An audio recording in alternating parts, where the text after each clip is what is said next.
Hey everyone, welcome back to BikeNext. Today we're taking a deep dive into a machine that's all about heritage without compromising on performance at a 2026 modern classic. If you're into timeless lines, dorky engines, and that unmistakable old-school charm blended with new-school tech, you're going to want to stick around for this one. Let's start with what hits you first at the design. The modern classic is a throwback in all the right ways. From its round LED headlamp and teardrop tank to the minimal side panels and twin exhausts, it wears its vintage inspiration proudly. But this isn't just nostalgia for the sake of it. Everything is deliberately refined. The brushed aluminum finishes, the subtle badging, and the stitched leather saddle all give it an upscale, handcrafted feel. You've got that classic silhouette, but with tighter proportions and better ergonomics than most retro bikes out there. And speaking of ergonomics, the riding position is just spot on. It's upright, relaxed, and neutral, whether you're carving through twisties or commuting through city traffic. The seat height is approachable at 800 mm, making it accessible for a wide range of riders,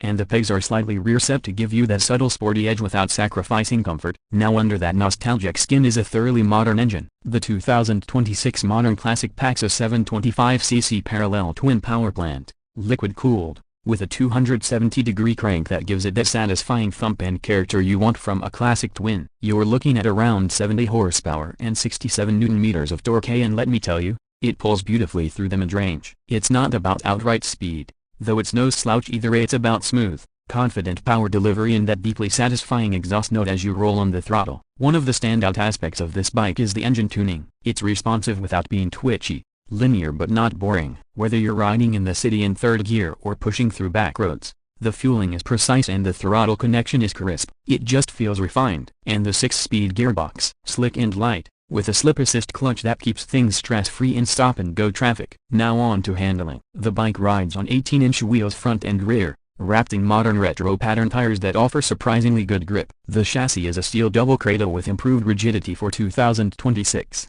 and you can feel it in the corners. The suspension setup is fairly simple: a 41mm telescopic forks at the front and twin shocks at the rear, both tuned more for comfort than aggression, but there's enough feedback to keep experienced riders engaged. Braking is solid, too. You've got a single 320mm disc up front with a 4-piston radial caliper and a 240mm disc at the rear. It comes standard with dual-channel ABS and a new adjustable traction control system that's switchable on the fly. Safety meets style here, and it's not overbearing. It keeps the ride pure, just with a little electronic safety net. Another thing that deserves a mention are the weight. At 192 kilograms dry, it's lighter than it looks. Maneuvering it around town or a parking lot is a breeze, and once you're rolling, it's incredibly balanced. New riders will find it friendly, and experienced riders will appreciate how intuitive it feels. Now let's talk tech, and yes, despite its classic looks, this bike is not behind the times. You've got a hybrid analog-digital gauge cluster, big sweeping speedo on the left, LCD panel on the right that shows gear position,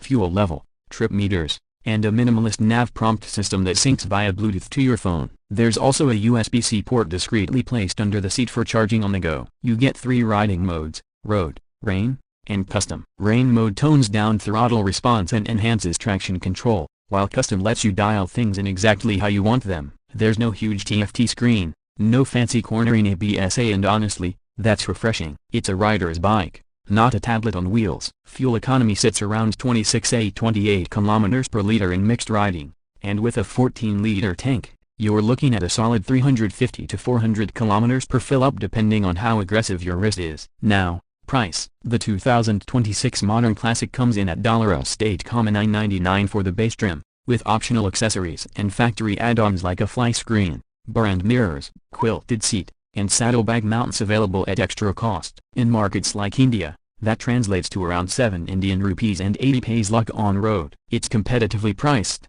especially when you consider the fit and finish, performance, and the heritage feel that rivals from Triumph or Yamaha might charge a premium for.